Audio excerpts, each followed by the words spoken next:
Welcome to the Living Superhuman Fitness Podcast, where we take you inside our gym, CrossFit Palm Beach, each week. It's here that we are creating new superhumans every day, transforming people's lives, helping them reach a level of health they never knew possible. We strive to answer your most burning questions on fitness, health, nutrition, training, motivation, mindset, lifestyle, and more. If you have a question, please email us at info@crossfitpalmbeach.com. You can also learn more on our blog, livingsuperhuman.com. And if you have a moment, we'd love a review from you on iTunes. All right, it's time. Let's stop being average and start living superhuman.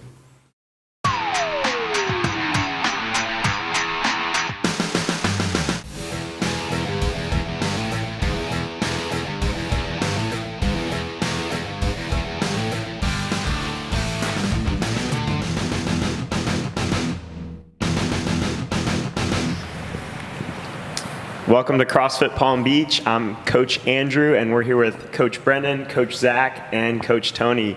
And today we're going to be talking about our biggest struggles in CrossFit. And I feel like our struggles are very minor to our last episode. We just podcasted with Steve, who was our first guest. If you guys haven't listened to that episode, make sure you do it. We're going to be talking about our struggles and roadblocks that we had to overcome in CrossFit, and I think a lot of you guys will be able to relate to it. So hopefully you'll find some help with these different things. And we're going to start it off with Zach, talking about what was your biggest struggle in CrossFit, or something that you struggled with? Well, I think for me, initially when I first started, for me, I knew that I was a pretty good athlete. I was always pretty good at sports, and things in terms of running and jumping and all those things were natural for me, and I did well at them. I excelled at them all through my years in sports and athletics. So when I initially started, I thought I would be pretty good at it, and I did very well at single tasks, at this weightlifting movement or this particular gymnastic movement, but I didn't really focus on tying a lot of those things together. So my initial problem was that I jumped forward into things too quickly instead of staying and building some sort of foundation in my movements and my lifts and in my technique. So for me, I eventually got hurt. Injuries became a problem. I eventually got into competitions where I would, get to a certain movement and not be able to do it, or just start breaking down in movements that I thought I was really good at or was able to do really well in training. It turns out I wasn't training them properly. So I had to go back and I had to learn how to move the barbell correctly, and I had to learn how to do the other movements and do rowing. Rowing was a big thing. How do you row? What's rowing technique? How do I get more power out of the rower instead of just working harder? And those things I had to really go backwards. I had to do a lot of repetitions at really, really light weight in order to solidify technique that was not there, in order to progress instead of just using the strength that I had to develop a way of moving efficiently.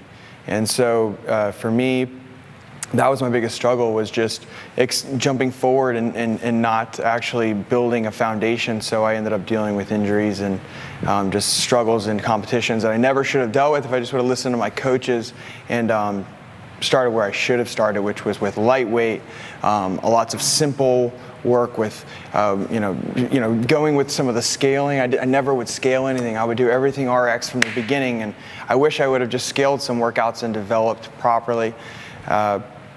But I think that's the same for a lot of us. A lot of us are going to probably share a lot about that. Injuries and things like that happen when you don't follow the proper sequence of training. Can you talk about that first competition that was the eye-opener for you? Yes, it was the Crush Games. It was the first competition I ever did. I was probably doing CrossFit for 6 months, which I think is probably a little too early to start going into a competition, no matter what your athletic ability is before you get into it. I think we would all agree with that. 6 months is, depending on who you are and where your level of training is. Well, Crush Games isn't just any competition. It's one of the bigger ones in the area, in the world. Yeah, and I didn't know that, and I didn't. I didn't know that. Ignorance is bliss. Thought it was like crushed soda. It was bliss until I got there.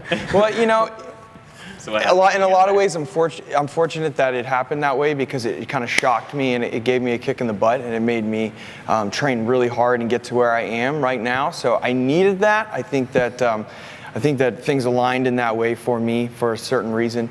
But what happened was I got into the competition, and yeah, I could jump on a 30-inch box. Yeah, I could power clean a lot of weight.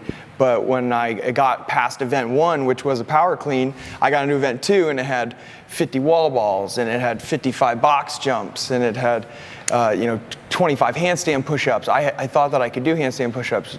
Well, yeah, but I don't know if I ever even did 25 in a row. And so I get into this competition, and I think I can do them, and it just didn't happen for me. And I was crushed. I was crushed from a capacity standpoint. I was nowhere near where any of these athletes were. And then from a technique standpoint, I really couldn't move anything properly. So I was really getting beat down towards the later ends of all the workouts. When my athletic ability could no longer take me where it could take me, I started to really shut down. And then I had a workout. It was the end of the first day, and I'll remember, I have it on my phone. I watch it from time to time it really boosts me up a lot of times because I look at how far I've come. But I got through the first round of the workout. I got to the end of the first round. It had 2 muscle ups, which I think about now, 2 muscle ups is not a big deal, but 2 muscle ups I could not do, and I couldn't get them done, and I had to stay there in this arena with all of these people that are moving back to the rowers and getting back into the second round of the workout, and I'm just there sitting there staring at the rings like, come on, please, and it just wouldn't happen, and it was this feeling that I never ever want to feel again. That was enough for me to go and start seeking help and seeking training and seeking education and just a different approach to it. Instead of just learning it by myself or jumping into this gym and jumping into that gym, I actually found a consistent place to train and a consistent group of coaches to work with me. I got educated in CrossFit and Olympic lifting as well, and certified in those areas. So, that's where it took me. So that was my journey. But yeah, that event, the Crush Games, 2013, that kicked me in the butt and got me going for sure.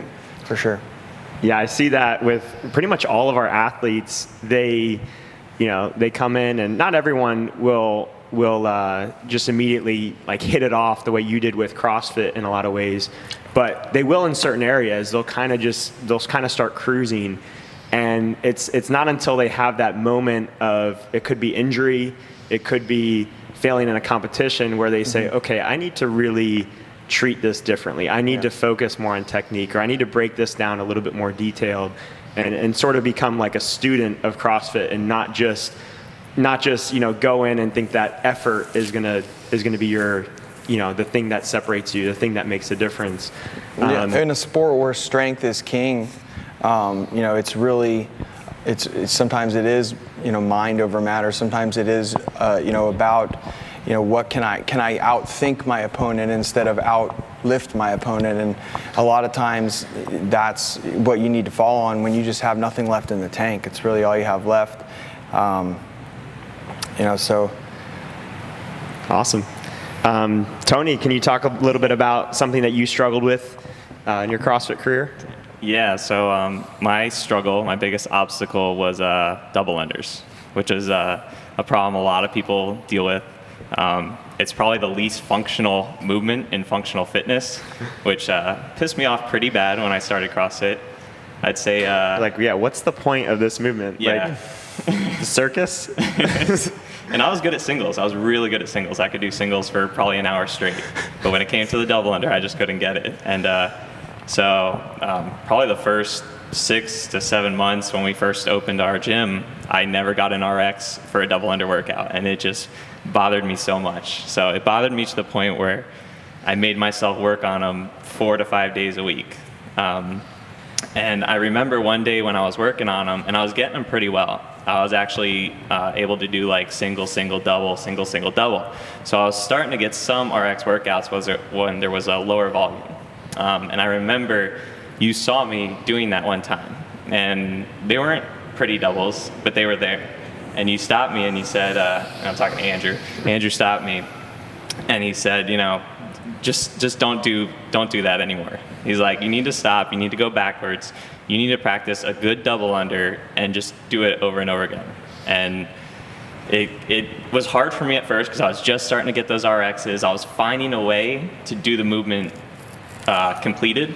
I don't want to say it was right, but I was completing the movement. And all of a sudden he was saying, well, stop what you're doing and do it right. And so what I did from there, I looked at what the best people doing double unders were doing.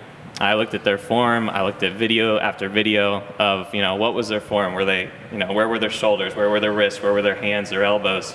And I just started to mimic that movement. I took the best practice, or what I believe to be the best practice in that movement, and I just mirrored it. And my double unders got uglier. I RX'd even less workouts with double unders.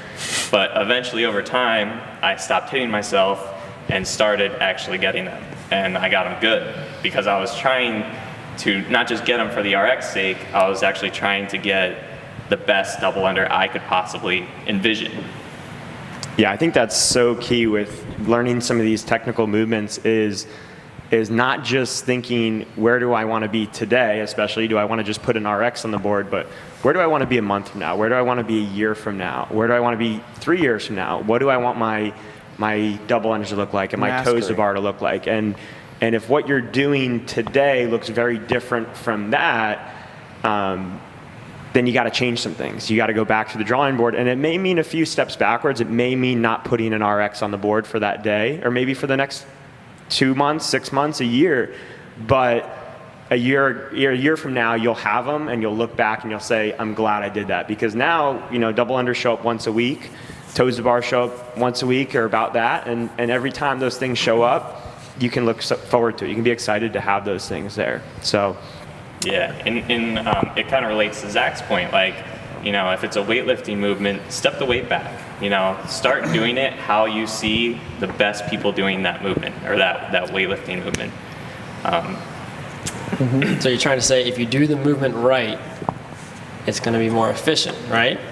Yeah, pretty much. Imagine that. I mean, imagine that. There's only so many ways to squat, right? I mean, just because you feel stronger with your knees in squatting doesn't mean you found a new way to squat. You're kind of falling back on things you might think is right in the moment, and it might get you a good score on the board for now. But what I'm saying is, look for long-term virtuosity in a movement, and don't sacrifice that. Don't sacrifice that for short-term results. Definitely. All right, we'll swing it over to Coach Brendon here. What's been one of the things you've struggled with in CrossFit? The biggest struggle I have is weightlifting. I'm not very strong, or not as strong as I'd like to be, and kind of two-parter. I want to be as strong as the strongest athletes in the gym and in the regionals and the games, but I'm just not that strong. And for about the first maybe 3 months of starting CrossFit, I wanted to do as much weight as I possibly could and didn't want to back off the weight. No matter what someone was telling me, I didn't start at the best gym, and they let me do the things I did. That's probably why I have the injuries, or had the injuries I had, because of too much weight too soon, which I'm a big advocate of now. When I try to help other athletes, they're definitely going too heavy, they're going to injure themselves, and they kind of push me off to the side, and I'm like, no, I've been there, all right? I know I'm young, but I've been there, okay? And I mean, that's kind of that second point I'm getting to is, I am younger, I'm a younger competitive athlete, and I want to be at the same level as other athletes that are older than me that are going to the regionals, going to the games, and there's definitely young athletes in the sport that are competitive, but I want to be just as good as the other athletes. I mean, majority of them are 25, 26, 27. I've got 5 years on them, so I've got time on my side, but I don't see it as that way. Yeah, patience is key, really. That's what it's all about. You got to have that patience. And you touched on something is, injury can really be like a little bit of a blessing in a lot of ways. Is like, I think both of us as a coach, we both have had pretty serious back injuries that we've had to deal with. And I know it's allowed us to become better coaches, to help people focus on that slower, more consistent progress rather than trying to jump right to the heaviest weight they could possibly lift in a given day. The back injury, that was my biggest struggle by far. Yeah. This was something that happened to me a couple years ago. It started as I was playing flag football and just went out there on a cold night. First day I was playing flag football, just decided to fill in for another guy, and like the third play, felt my hamstring pull. And it hurt. I could walk off the field. But the next week, I remember that Saturday I was in the gym and I'm doing heavy hang cleans. And I see this now a lot. It's become obvious to me is compensating during movements. And back then I really took that for granted. I thought, okay, I can do this hang clean pain-free. I'm good to go. But I knew in the back of my mind I was compensating. And I felt good during the workout, even though the hamstring was still a little tight. But the next morning I woke up and I could barely move. And that was kind of the start of the back injury. And then from there, I just didn't approach it the right way. I kind of kept doing the same things I was doing in the gym. And again, took that mindset of, okay, I can compensate, I can get away with it because I'm pain-free in the moment.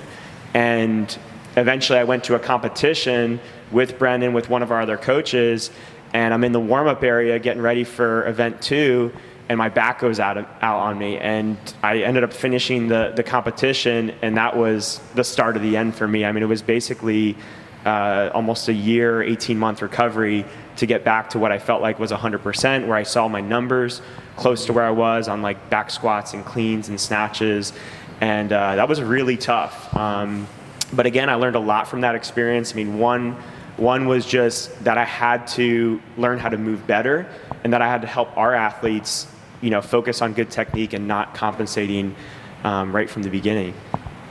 Yeah, I mean, you just mentioned numbers. To get back to your numbers, 18 months. That's a long time, right? And I think a lot of people will go week to week after an injury and think like, all right, this week I'm going to take off, but next week I'm going to hit it hard.